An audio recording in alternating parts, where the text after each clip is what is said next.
ప్రజలందరికీ వందనాలు చెల్లిస్తున్నాను. బైబిల్ గ్రంథమందు అందరితో సమాధానమును పరిశుద్ధతయు కలిగి ఉండుటకు ప్రయత్నించుడి, పరిశుద్ధత లేకుండా ఎవడును ప్రభువును చూడలేడు.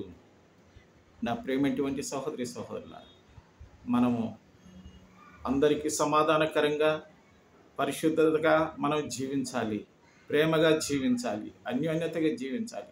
పరిశుద్ధత లేకుండా మనం ఎవ్వరము ప్రభువును చూడలేము. గనుక ప్రార్థన చేసుకుందామా? మా పరలోకమందున్నటువంటి మా పరమ తండ్రి, నీకు వందనాలయ్యా, స్తోత్రాలు.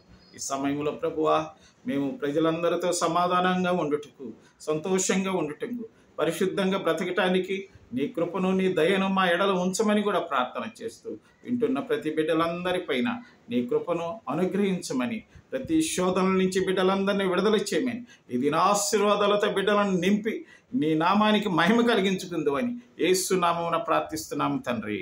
ఆమేన్.